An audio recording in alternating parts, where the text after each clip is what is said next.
criança brincar, é ouvir mil canções, uma concha de mar, é chuva caindo, é campo em flor, e acima de tudo é amor, é amor, é amor.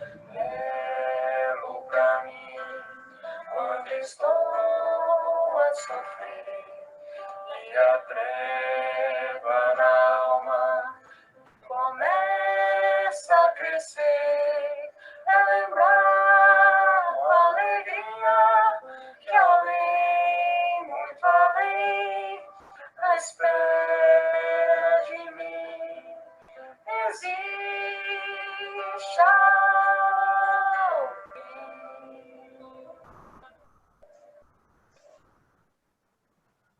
Boa noite a todos, boa noite a todas.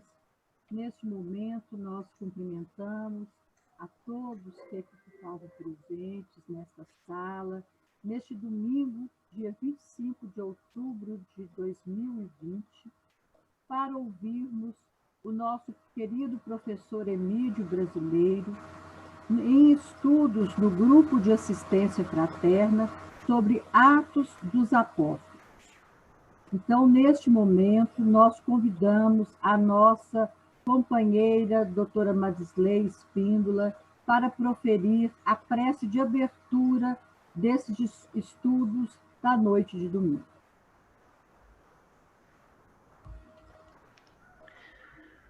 Então, queridos irmãos e irmãs, com essas vibrações, vamos aquietar a nossa mente, aconchegar a nossa alma nesse momento de estudo e agradecer ao Mestre Jesus por esse instante de paz, de tranquilidade, em que nos reunimos para aprendermos um pouco mais a respeito dos teus ensinamentos, dos teus exemplos, dos exemplos deixados pelos queridos apóstolos, exemplos de fé, de determinação, de persistência, que o Senhor possa nos iluminar o palestrante, que possamos compreender adequadamente todas essas lições, e que as vibrações desse encontro possam irradiar, alcançando todos os lares das pessoas aqui presentes, das pessoas sintonizadas com os ensinamentos do Cristo. Te agradecemos e que assim seja.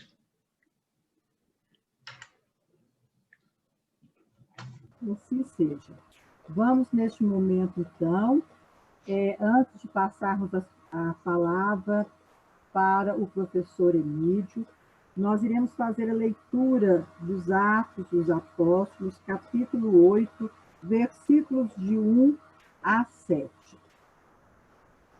Naquele dia, levantou-se grande perseguição contra a igreja em Jerusalém, e todos, exceto os apóstolos, foram dispersos pelas regiões da Judéia e Samaria.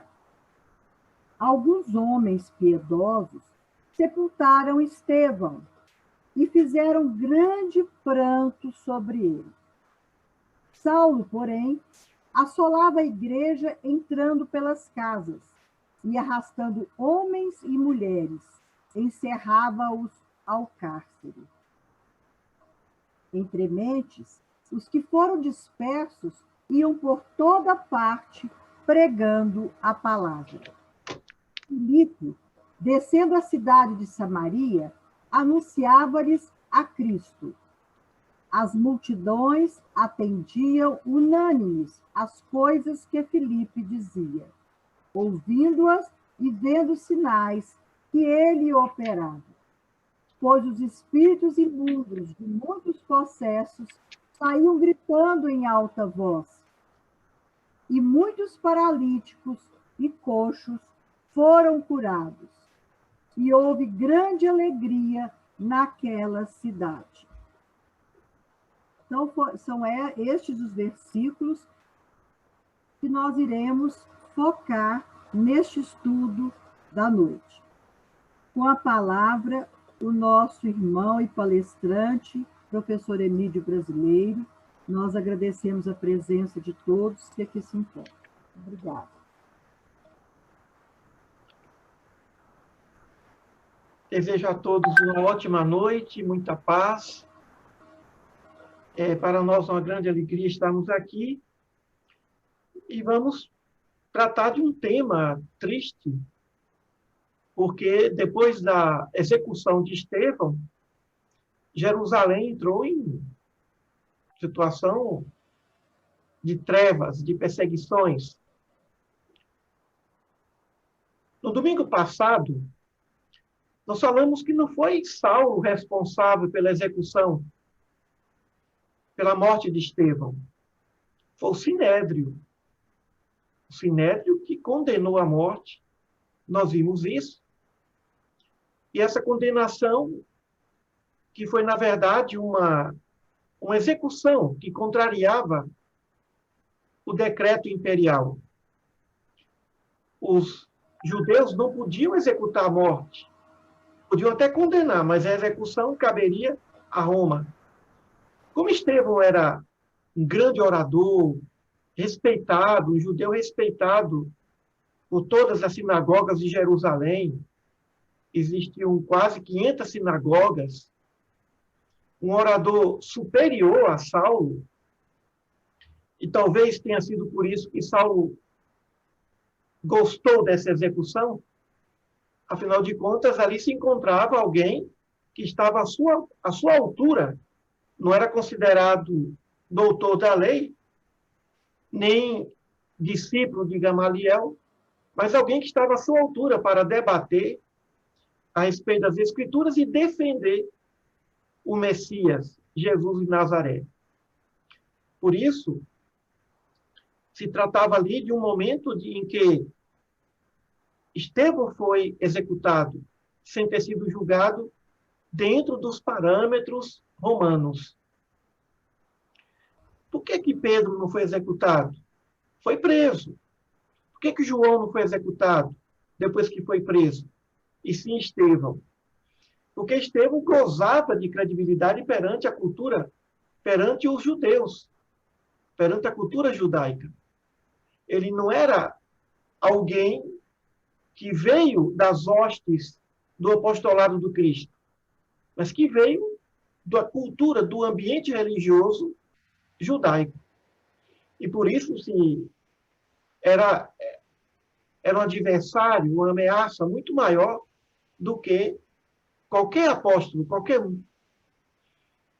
E Saulo, evidentemente, fez questão de acompanhar e de presidir a execução. Mas não foi ele o responsável. Ele não foi o responsável pelas perseguições aos cristãos em Jerusalém. Não se pode também afirmar que Saulo foi o primeiro perseguidor e que o Estevão foi o primeiro mártir. Não. Estevão foi o primeiro, mas não foi Saulo o primeiro perseguidor. Saulo não tem responsabilidade sobre a morte de ninguém. Nem foi primeiro perseguidor. Isso não condiz com a realidade. Os primeiros perseguidores foram os participantes do Sinédrio, que executaram e deram a Saulo, o jovem doutor, praticamente com a mesma idade de Estevão, a incumbência de presidir a execução. Por isso que as vestes de Estevão, já que ele foi executado despido, foram depositadas aos pés de quem presidia a execução, que era Saulo de Tarso. Depois da morte de Estevão, é evidente que seu corpo foi sepultado, provavelmente acompanhado por um grande cortejo, um grande acompanhamento. Muita gente, cristãos e não cristãos, deveriam ter acompanhado aquele sepultamento, porque Estevão gozava de credibilidade, de admiração, especialmente por parte dos cristãos, sendo ele cristão, e que provavelmente por intermédio dele, muitos se converteram ao cristianismo. E isso assustou o Sinédrio. Se Estevão, como eu disse aqui na semana passada, tivesse sido conduzido ao procurador romano, provavelmente ele seria inocentado, até porque ele não fez nada que ferisse o Império Romano. No caso de Jesus, a sua sentença é que ele era considerado o rei dos judeus. Bem, rei dos judeus, isso teria o Império Romano. Mas Estevão não tinha nada, e os participantes do Sinédrio sabiam que ele seria inocentado se fosse a julgamento diante de um representante romano, como teria de acontecer. Como teria de acontecer. Então, ficamos a imaginar a quantidade de pessoas, uma multidão, acompanhando aquele sepultamento. Aqui diz, alguns homens piedosos sepultaram Estevão. Não foram alguns só, foi muita gente. A execução de Estevão, a morte de Estevão, se espalhou, a notícia se espalhou por toda a comunidade. Talvez alguns homens recolheram o seu corpo, mas houve um acompanhamento. Muita gente soube. Mas o que é interessante é que Lucas, na entrada do capítulo 8, diz o seguinte. Ele diz que, a partir daquele momento, Jerusalém foi tomada por perseguições. E aí diz que Estevão, ou melhor, que Saulo, ele presidiu essa perseguição de forma voraz, entrando nas casas, arrancava homens e mulheres e metia-os na prisão, sob a ordem do Sinédrio. E, evidente, sob a anuência do governador, do procurador de Roma, do governador da Judéia. Mais uma vez, Saulo estava a cumprir ordens. A questão que muitas vezes recai sobre Saulo é que nós imaginamos que ele gostava disso. Gostava de defender as ideias. Ele gostava de presidir essa perseguição. Não era um jovem que tinha sabedoria do seu mestre, Gamaliel. Mas pelo seu temperamento sanguíneo, emocional, ele assumiu para si essa responsabilidade, acreditando que estaria fazendo algo importante para a manutenção da fé. A manutenção da fé. Saulo não foi treinado para ser um carniceiro. Ele não foi treinado para gostar de praticar crueldades, maldades. Ele foi educado para ser um doutor da lei, um intérprete da lei, um pregador da lei. E por que não dizer também um defensor da lei? Não existia nada pessoal, e sim ideológico. Muito bem. E aqui, Lucas também disse que, a partir desse momento, muitos saíram de Jerusalém, menos os apóstolos. Muitos fugiram, dispersaram. E nessa fuga, o cristianismo ganhou ainda mais adeptos, porque os cristãos continuavam a pregar, a divulgar a boa nova. E logo em seguida, Lucas fala sobre Filipe. Eusébio diz que existia um Filipe, que era casado, tinha 2 filhas, e muitos não consideram como sendo esse Filipe. O Filipe que apresentou Natanael a Jesus. Filipe entusiasmado, vem ver, olha, você precisa conhecer o Messias, o profeta. E Natanael, mas De onde ele é? É de Nazaré, é da Galileia. E Natanael diz a Filipe, pode vir alguma coisa de Nazaré? Pela primeira vez, Nazaré é citada nas Escrituras. Então, Natanael chegou até Jesus graças ao entusiasmo de Filipe. Por aí, por essa passagem, nós percebemos um Filipe entusiasmado, motivado, otimista. Era alguém com otimismo. Era uma pessoa alegre, uma pessoa crente, que acreditava com fé. E o ato seguinte, Jesus, de longe, disse aos seus apóstolos que estavam ali, ali vem alguém que nele não existe falsidade alguma, falando de Natanael. E depois do encontro, Natanael segue a Jesus. Quando Jesus diz, Natanael, eu te conheço. Eu vi você debaixo da figueira. E Natanael ficou espantado e disse, eu te seguirei. E Jesus fala, mas você vai me seguir apenas porque eu disse que você está debaixo da figueira? Pois você vai ver muito mais. Você vai ver os anjos subindo e descendo dos céus. Então, Natanael chegou a Jesus graças a Filipe.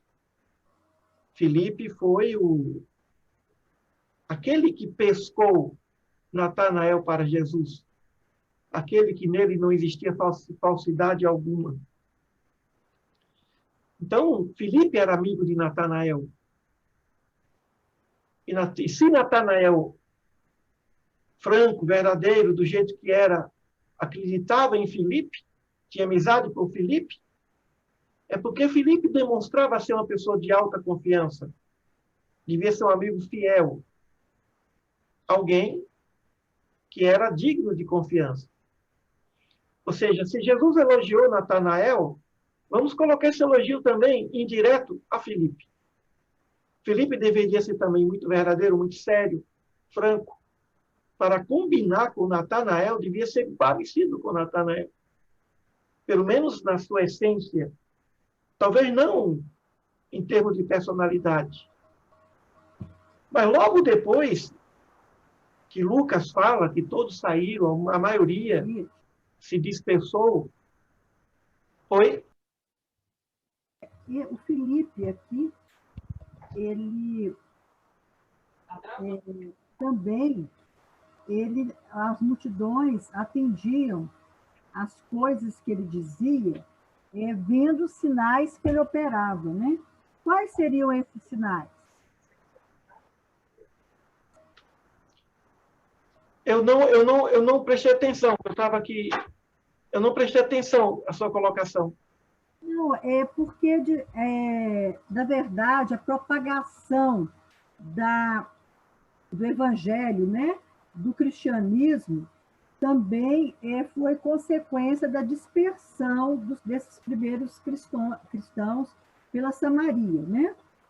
E aí, aqui está dizendo, em Atos, que as multidões atendiam às coisas que Felipe dizia, ouvindo-as e vendo os sinais que ele operava. Quais eram esses sinais? Muitos curas, há também um relato de que Filipe chegou até a reviver alguém, como aconteceu com Lázaro. Agora, não podemos esquecer que Jesus passou antes pela Samaria. Jesus viajou para Samaria. Eles não levaram a novidade a Samaria. Jesus passava pela Samaria. Mas é evidente que Lucas fez questão de falar. Deixa eu só dar uma pausa. O som melhorou um pouco? Melhorou. Melhorou, né? Eu estou aqui melhorou um pouco. Eu sei mais ou menos o que é que está acontecendo. Da próxima vez eu... Muito bem. Filipe não levou a novidade. A novidade já tinha sido levada por Jesus. Na Samaria, a semente estava plantada. Mas por que Lucas fez questão de falar de Filipe? Porque Filipe fazia parte dos 12. Filipe era apóstolo ligado diretamente ao Cristo. Por aí nós percebemos o quanto que aqueles 12, agora 11, né? O quanto que aqueles seguidores próximos a Jesus gozavam de um status, de uma credibilidade, de uma reverência. Não nos esqueçamos que Atos dos Apóstolos é o evangelho de Paulo escrito por Lucas.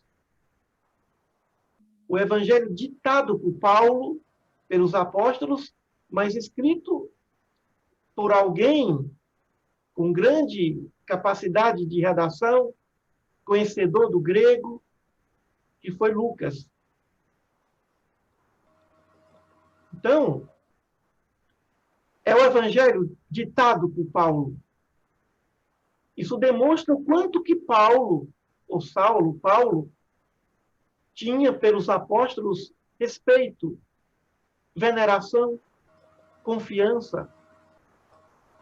E pelo texto, Filipe deve ter sido o único apóstolo que se distanciou de Jerusalém naquele momento. Os outros apóstolos permaneceram em Jerusalém. Por isso, o destaque a Filipe. Por isso, o destaque a Filipe. Bem, o ponto é a perseguição. Depois que Estevão, o líder da oratória, geralmente aquele que fala bem se constitui um líder. É o som? O som? Tá mais ou menos? Tá bom. O ponto está é que depois que esse líder, esse jovem líder, foi morto... Tá travando. Tá travando? Travou de novo. Travou de novo, né? Deixa eu ver aqui. Eu talvez tenha que entrar por outro caminho.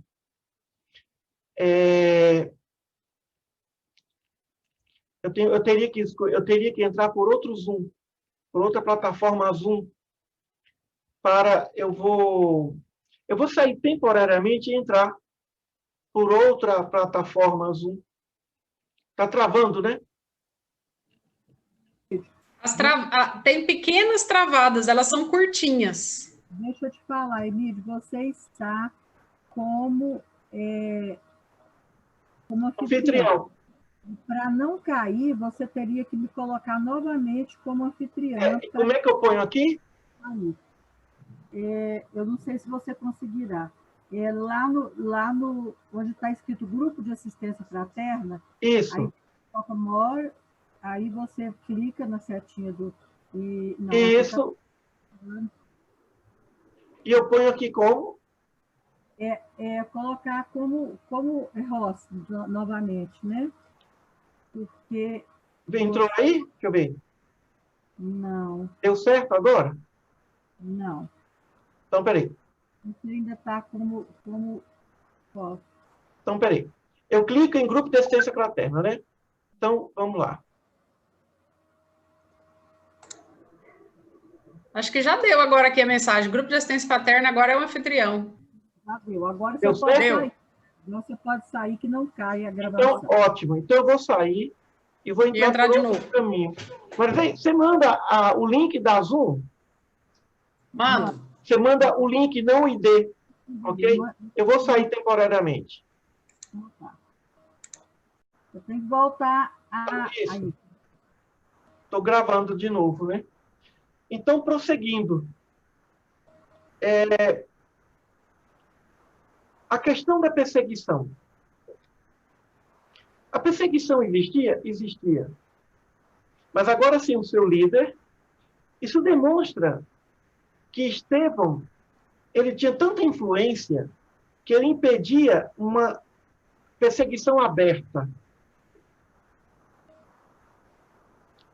ele impedia uma perseguição aberta, uma perseguição sem limites. Porque se existia uma perseguição anterior, por que agora Lucas fala dessa perseguição tão ostensiva? O que impedia essa perseguição ostensiva? Estevão. Estevão era um grande obstáculo. Vejamos, os apóstolos eram perseguidos. Pedro foi preso 2 vezes porque pregava no templo. Gamaliel intercedeu. Então existia ali uma perseguição um tanto quanto velada, menos hostil.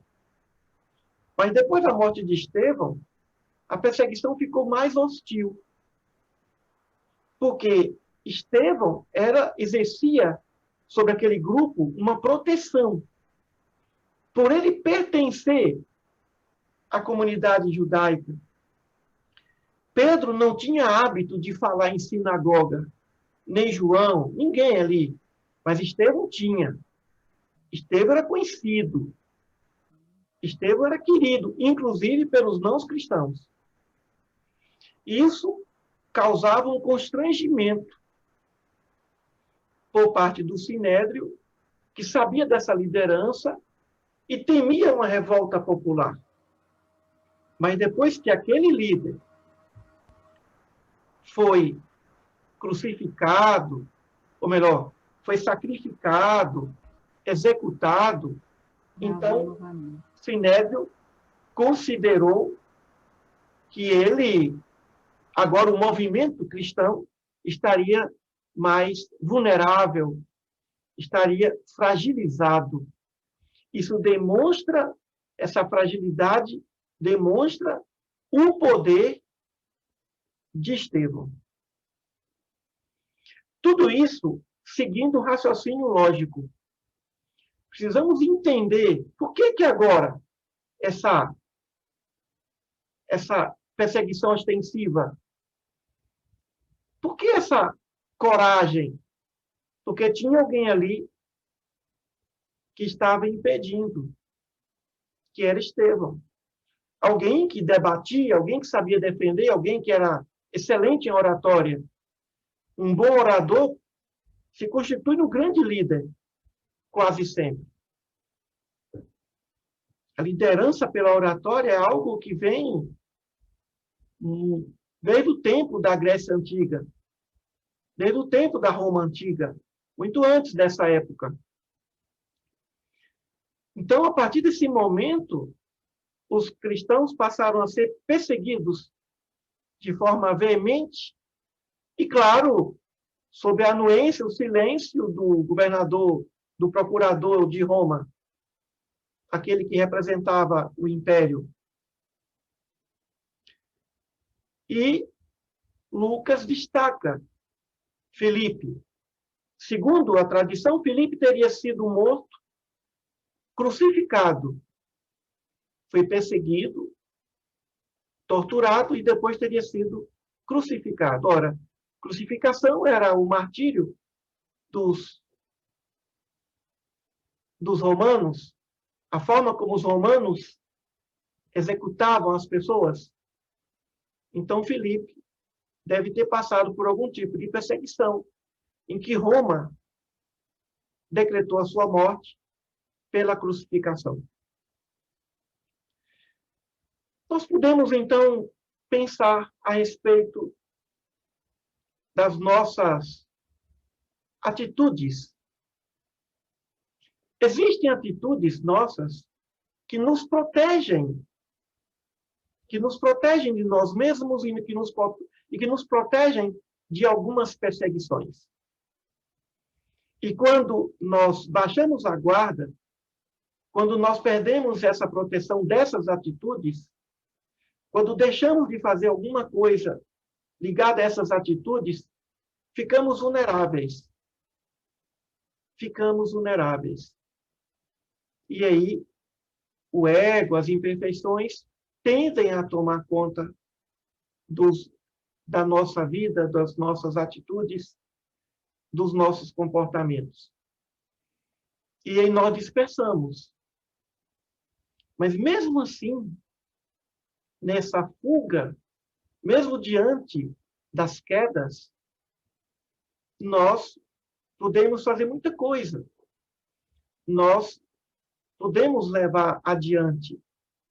Como já dizia um sábio, há quedas que provocam subidas maiores. Inclusive quedas morais. Muitas vezes é necessária uma queda moral para que o espírito possa, estando em algum abismo moral, enxergar as estrelas. Enquanto ele está na horizontalidade da planície, ele não olha para o céu. Mas quando ele está no buraco, ele não tem para onde olhar, só para cima.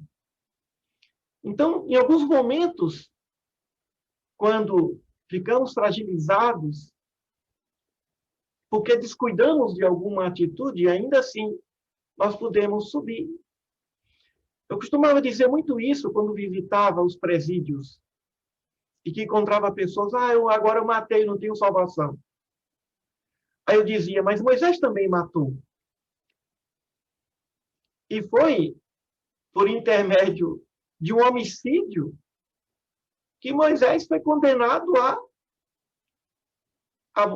foi banido do Egito. E lá ele se penitenciou. E lá ele ficou 40 anos. Ele saiu do Egito aos 40, ficou mais 40 anos no deserto, voltou aos 80, libertou o povo, e depois ficou mais 40. Moisés desencarnou com 120 anos. Ficou mais 40 no deserto até entrar na Terra Prometida. E isso por conveniência. Ele ficou circulando no deserto, esperando que aquela geração viciada pelos costumes egípcios pudesse desaparecer por intermédio da morte. Então, Moisés cumpriu sua missão aos 120 anos. Então, eu dizia, mas Moisés também matou. E nem assim, e nem por isso que Deus tirou dele a missão de libertar o povo. E não só isso. Durante aqueles períodos de 40 anos no deserto, ele sentenciou muita gente à morte. Muita gente que feriu os princípios de Levítico, os princípios das leis que cultuavam a fé de Abraão. Então, nem mesmo o homicídio pode distanciar o ser humano de uma missão quando Deus determina, outorga essa missão a alguém. Nem mesmo o homicídio.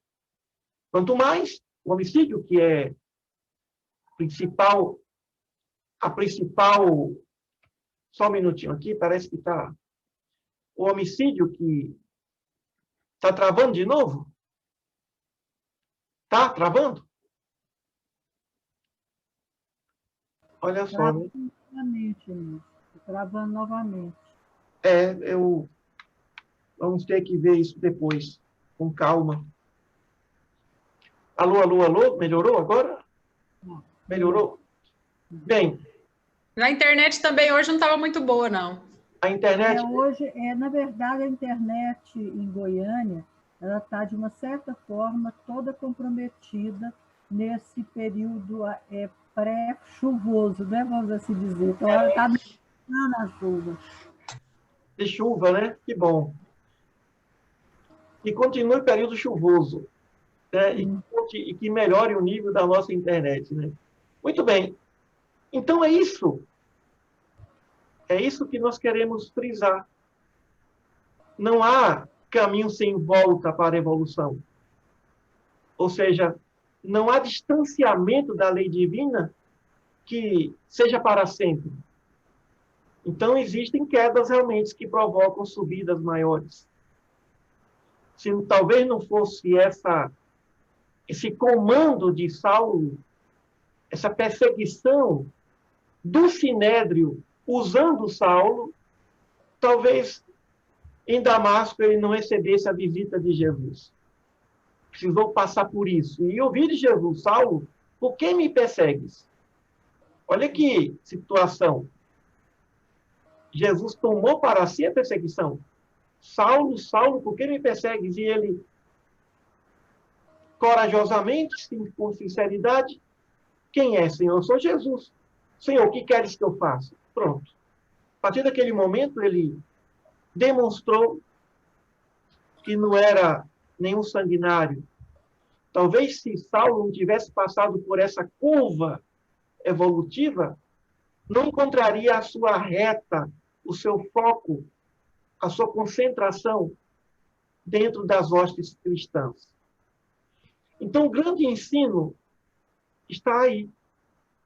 Todos nós temos os nossos momentos de curvas, os nossos momentos de estacionamento espiritual. E não olhemos para trás. Não percamos tempo. Prossigamos. É assim mesmo. Se temos de perdoar o outro 70 vezes, 7 vezes, temos também que nos soerguermos, nos perdoarmos, a nós mesmos, no caso, não pleonasmo, mas nos perdoarmos 70 vezes, 7 vezes. É assim que funciona. Não podemos desistir do compromisso, da boa vontade. Há sempre tempo, é sempre tempo de voltar à casa do Pai, como a parábola do filho pródigo, né? E isso causa alegria. Ele foi e voltou. Todos os dias nós vamos e voltamos, todos os dias nós nos concentramos, todos os dias nós nos desviamos em alguns momentos, por intermédio dos nossos pensamentos, atos, hábitos.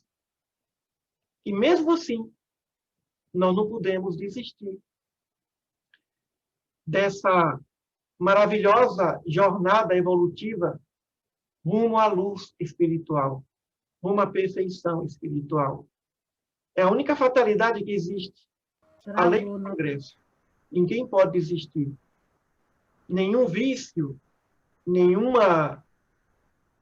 desvio, nenhum estacionamento serão capazes de evitar o progresso espiritual, o progresso intelectual e moral. Então, são essas reflexões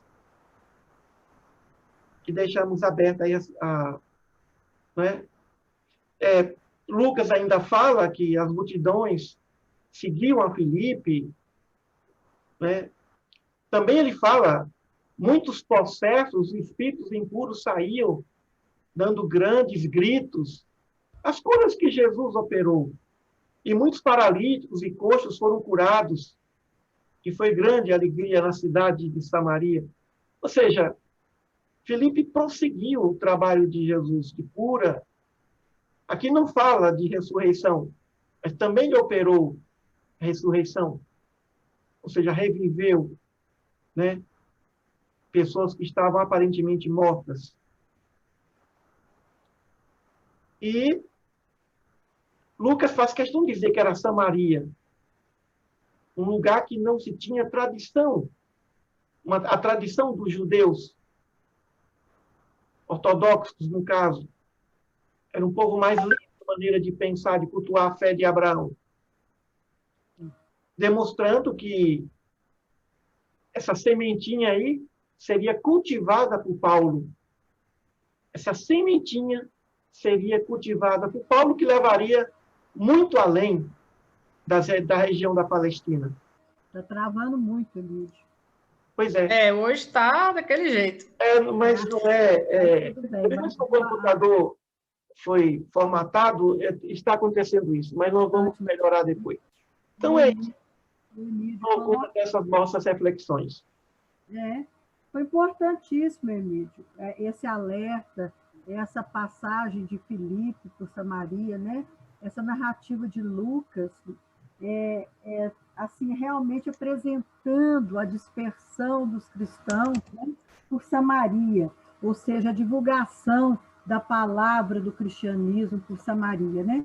E essa palavra não foi apenas a palavra em si, ela foi seguida por atos, né? Ela foi seguida por ações, ela foi seguida por desobsessões, por curas, né? Ou seja, exemplificando a mesma alegria que Jesus tinha ao curar e também a expulsar os demônios. Então, eu acho que é importante, acho que você colocou todos os pontos necessários. Eu, particularmente, não tenho nenhuma pergunta a ser feita a você. Mas eu fico imaginando o terror, né? Acho que, não sei, por ser romancista, eu fico imaginando a cena, né, de Saulo devastar a congregação, invadindo uma casa após a outra, arrastando para fora homens e mulheres, né, entregando à prisão, e mesmo assim esses heróis, né, eles continuavam com essa força, com essa fé, parecia que dava o efeito justamente o contrário, né, dava um efeito rebote. Quanto mais perseguidos, mais eles criavam força para continuar pregando, para levar, para que a palavra não fosse esquecida. Nós estamos falando num período pré-escrita, né? Isso foi no comecinho, né? Então, assim, não existia uma Bíblia, não existiu, na verdade, um Novo Testamento organizado. Então, assim, a imagem fica borbulhando na minha mente, assim, com vontade de... Eu acho interessante também o professor Emílio de assim, isentar o Saulo de qualquer culpa, né? Dizer que ele foi apenas o emissário do Sinédrio, o emissário do Estado, né? O executor pelo Estado, fazendo com que a culpa fosse apenas do Estado. Eu me questiono muito em relação a isso, mesmo porque eu exerci uma função pública, né, durante muito tempo. E se bem que a gente realmente tem que cumprir a lei, né? Mas nós não precisamos, enquanto Estado, colocar terror nos lugares, né? Exceder no cumprimento dessas leis. Então, é isso aí que eu, às vezes, não concordo, né? Não concordo, às vezes, com o que o ilustre professor sustenta já pela segunda vez aí. Naquela época, o povo muito atrasado, né? Não entendia, né? Que junto com a lei poderia ir a misericórdia, né? Podia ser usado junto, né? Como aí nós constatamos no islamismo, né? O pessoal usava muito a misericórdia ali, né? Né? Então, isso realmente deve se notar. Mas o cristianismo estava latente e com a medida que ele fosse realmente propagando, né? Assim, sendo disseminado pelos povos, aí, com certeza, o perdão seria a consequência, né? Exatamente. Então, a gente tem... Cadê o Emílio? Eu não sei onde que ele está, se ele saiu. Tá aí. Estou aqui. E, professor, muito obrigada por todos os seus ensinamentos, por suas reflexões, apesar do congelamento da imagem. Acredito que tenha sido uma noite de muito enriquecimento espiritual para todos nós. Eu passo a palavra para o senhor, para as suas considerações, e depois vamos fazer a prece de encerramento. Desejo a todos uma ótima noite, uma excelente semana, e mais uma vez agradecido pela oportunidade. Um grande abraço. Renata, quer que eu faça a prece? Eu gostaria, se você pudesse fazer a prece de encerramento e pedir a fluidificação das águas que estiverem presentes em todos os lares.